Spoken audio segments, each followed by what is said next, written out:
आप Chinese elite तो नहीं कहेंगे ना मुझको। देखिए अभी तक चीन की अच्छी डिबेट चल रही है, प्लीज डोंट डिस्टर्ब। कई सालों तक झूला झूलाया, फिर उसके बाद अब की बार ट्रंप सरकार हो गया। चीन पे भारत का कितना गहरा प्रभाव था, तो चीनी की जगह मिर्ची लग गई। जय श्री राम दोस्तों, कैसे आप सभी लोग, स्वागत है आपका हमारे इस नए वीडियो। दोस्तों आज की इस वीडियो में सुधांशु त्रिवेदी, अखिलेश प्रताप और विवेक श्रीवास्तव में जम के बहस हुई है। देखकर मजा आ जाएगा, बस वीडियो के आखिरी तक बने रहना। अगर आप लोगों को वीडियो जरा सा भी अच्छा लगता है तो कृपया इस वीडियो को एक लाइक करके चैनल को सब्सक्राइब जरूर से कर देना। तो आइए फिर शुरू करते हैं इस वीडियो को। वो देख। ओके, अखिलेश प्रताप सिंह मेरे साथ हैं, सुधांशु त्रिवेदी मेरे साथ हैं। अखिलेश जी, क्या आपको लगता है एससीओ की बैठक में भारत जो हासिल करने के लिए गया था, कूटनीतिक लिहाज से, रणनीतिक लिहाज से, वो हासिल कर पाया है under the able leadership of prime minister Narendra Modi? What is your take? And नी अमीश जी, 7 साल के पहले तो जिनपिंग झूला झूलिंग चल रहा था। कई सालों तक झूला झूलाया, फिर उसके बाद अब की बार ट्रंप सरकार हो गया।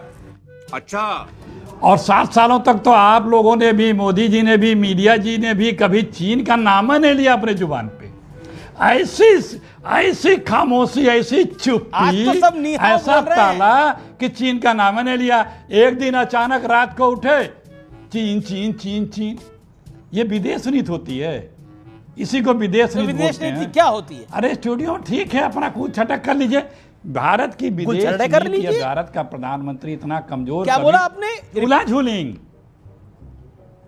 अच्छा, अरे झूला झूलाए थे सिंगपिंग वहां के गुजरात में साहब ने, भूल गए क्या आप? 7 सालों में आप चीन की बातें भूल जा रहे हैं, बताइए।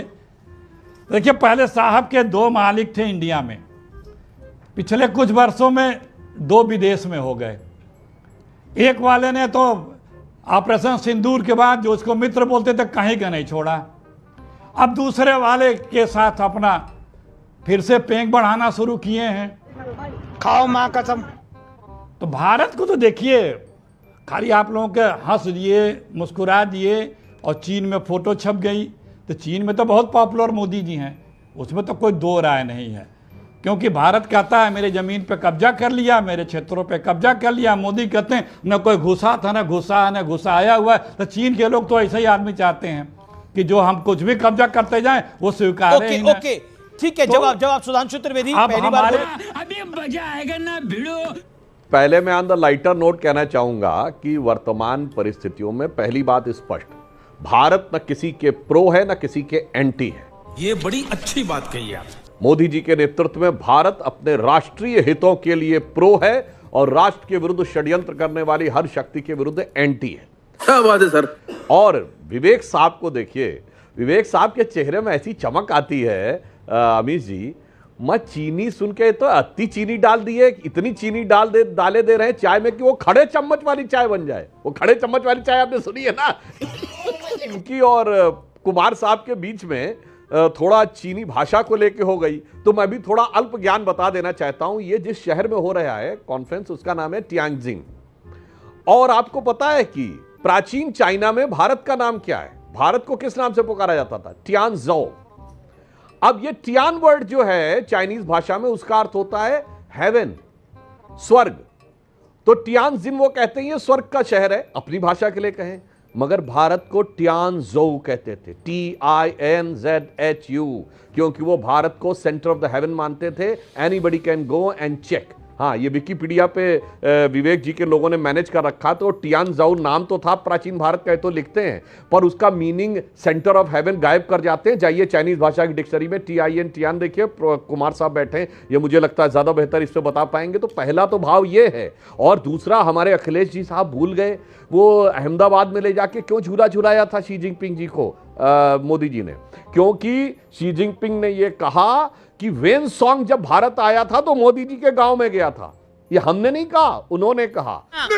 महाबलीपुरम क्यों ले गए थे? महाबलीपुरम से पल्लव डायनेस्टी के राजा जो बौद्ध बनने के बाद बोधि धर्मा के रूप में चाइना गए, वो दमो कहलाए, तो जैन बुद्धिज्म के वो पैट्रियार्क बन के उभरे। यानी भारत के चीन पर प्रभाव का प्रतीक था। और दूसरा, मैं एक लाइन और कह दूं, अभी आज की बात पे आइए। सर अभी बुद्धिज्म, अरे इतना भी आप काहे घबरा जाते हैं? अभी अभी जब एससीओ समिट शुरू हुई तो चाइनीज एम्बेसी ने क्या ट्वीट किया?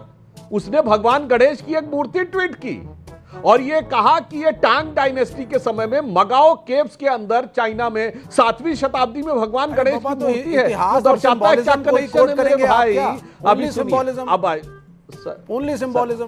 बेसिकली उनका कहने का प्रयास है कि भारत की और चाइना की संस्कृति में कोई बहुत बड़ा फर्क नहीं है। मेरी बात हमारी अब देखिए, सांस्कृतिक विरासत लगभग एक मिनट अमीश जी, तो मतलब आप चाइनीज एजेंट तो नहीं कहेंगे ना मुझको? देखिए अभी तक चीन की I am no longer a Chinese agent. बात सुनिए भाई, मैं राहुल विवेक जी गांधी, मैं बीच में सोनिया नहीं बोल गांधी, रहा all था। are good people। अच्छी डिबेट चल रही है, प्लीज डोंट डिस्टर्ब। कैसे कैसे लोग रहते हैं यार यहाँ पर। दर्शकों के साथ अन्याय मत करिए। अब मैं मुद्दे पे आ रहा हूं। अरे आज तो नी हाउ आपने बोल दिया क्या? शांत रहिए आप। आज तो मेरा दिन है, मैं प्राइम मिनिस्टर के साथ हूं सर। अच्छा ठीक है, supporting my prime minister today. Okay अब सपोर्ट करें तो शांत रहिए ना, सबसे ज्यादा बोलिए आप। अमीश जी